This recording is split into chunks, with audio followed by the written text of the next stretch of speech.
Assalamualaikum warahmatullahi wabarakatuh. Saya Putri Syania Wida Apsari, NPM 18121103119, mahasiswi dari mata kuliah Strategi Pemasaran kelas 5MA P2. Di sini saya akan menjelaskan tentang strategi merek.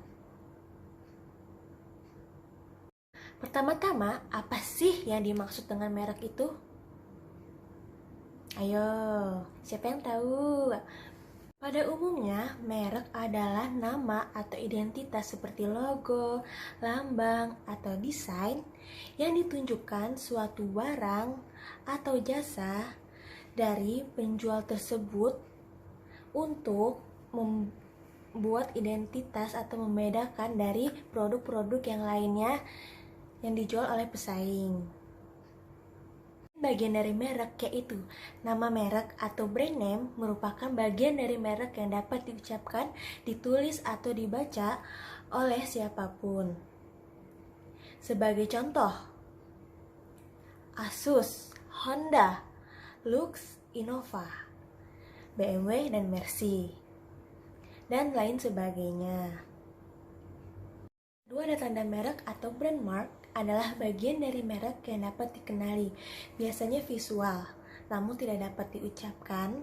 Bentuk dari mark yang ada bermacam-macam nih, seperti logo, lambang, desain, atau huruf, warna-warni atau warna tunggal yang khusus ataupun gabungan dalam suatu bentuk seperti packaging atau kemasan dan lain sebagainya. Contohnya ini seperti lambang Mitsubishi. Mobil Mitsubishi tahu kan, yang ada 3 berlian. Nah, dan mobil Toyota, lambangnya Toyota, nanti di atasnya aku kasih seperti ini contohnya, dan lain sebagainya. Nah, yang ketiga, ada tanda merek dagang atau trademark adalah seluruh merek atau sebagian dari merek yang merupakan aset khusus yang mampu meningkatkan ekuitas merek dan dilindungi oleh hukum yang berlaku.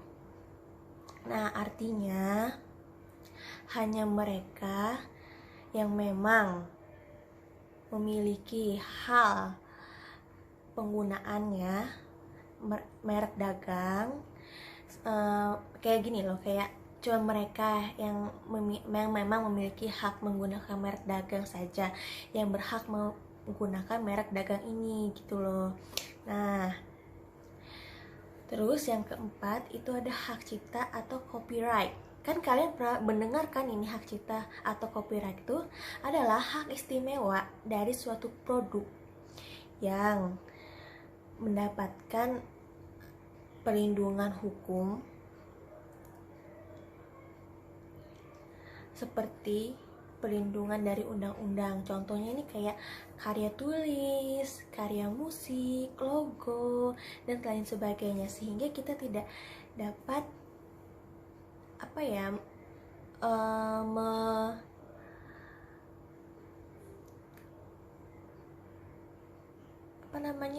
kayak kita tidak bisa mengada-ngada gitu loh. Oh, kalau ini punya saya, kalau ini punya saya. Kalau misalnya kalian bisa mengada-ngada kayak gitu, kalian akan terkena hukum atau sanksi yang berlaku. Ada juga fungsi dari merek, yaitu pertama, identifikasi bisa dilihat dengan jelas dan memberikan makna bagi produk. Yang kedua, praktikalitas, yaitu bisa memfasilitasi penghematan waktu dan energi melalui pembelian ulang atau juga disebut dengan loyalitas. Nah, yang ketiga itu ada jaminan, yaitu memberikan jaminan kepada konsumen bahwa mendapatkan kualitas yang bagus produk tersebut meski dibelinya itu di tempat yang berbeda, juga waktu berbeda. Nah, yang keempat itu ada optimasi, yang dimana memberikan kepastian bahwa konsumen ini dapat membeli alternatif terbaik Dan itu ada karakteristik, yaitu mendapatkan konfirmasi mengenai citra dari konsumen atau produk. Yang keenam, ada kontinuitas kepuasan terwujud melalui familiaritas. Dan yang ketujuh itu ada etis, di mana kepuasan berkaitan dengan perilaku. Begitu. Di sini ada penentuan strategi merek. Nah, yang pertama itu ada strategi perluasan lini produk atau product line extension strategy. Nah, strategi perluasan lini produk artinya perusahaan yang mampu membuat produk baru atau produk tambahan dalam lini produk yang sama dan juga menggunakan merek yang sama, tetapi dengan tambahan atau fitur tertentu sepertinya itu bentuk, rasa, kandungan, ukuran, terus dan sebagainya. Nah, contohnya itu kan Indomie. Nah, Indomie itu berbagai macam Indomie kan. Ada Indomie goreng ayam, terus ada super mie soto, ada super mie soto Banjar, juga ada sampo sansrik dan aneka varian lainnya. Nah, yang kedua ini ada strategi perluasan merek atau brand extension strategy. Strategi perluasan merek adalah saat perusahaan memutuskan untuk menggunakan merek yang sudah ada, yang biasanya memang sudah berhasil di pasar untuk digunakan sebagai merek produk baru dalam lini produk yang berbeda. Nah, contohnya penggunaan merek Dove, sampo mandi Dove, kemudian penggunaan merek Lifebuoy untuk sampo Lifebuoy dan sabun mandi Lifebuoy dan sebagainya. Dan yang ketiga, ini ada banyak merek atau multi-brand strategi. Strategi multi-brand ini adalah strategi di mana perusahaan menggunakan banyak merek untuk setiap produknya dalam kategori untuk produk yang sama. Nah, yang keempat itu ada strategi merek baru atau new brand strategi.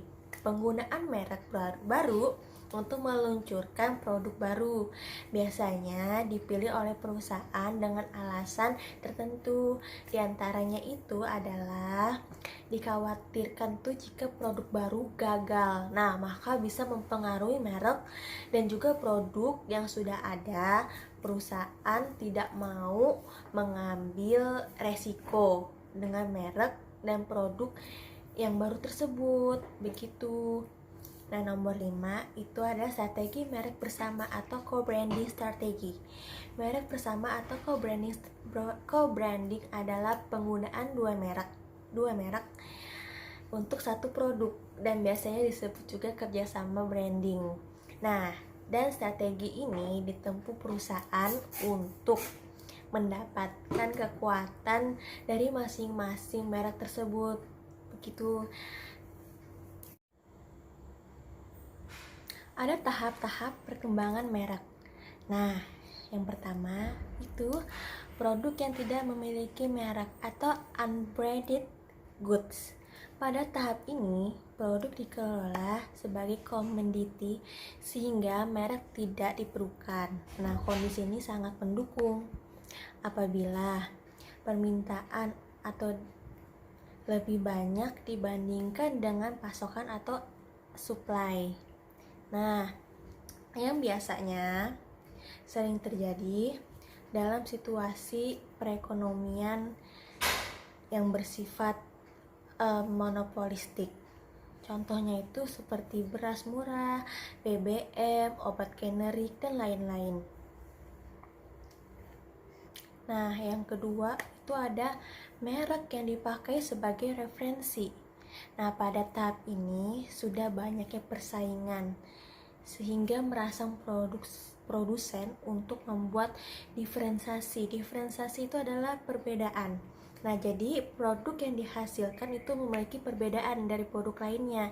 Nah, tujuannya itu memberi informasi produk agar produk yang dihasilkan memiliki perbedaan dari produk pesaing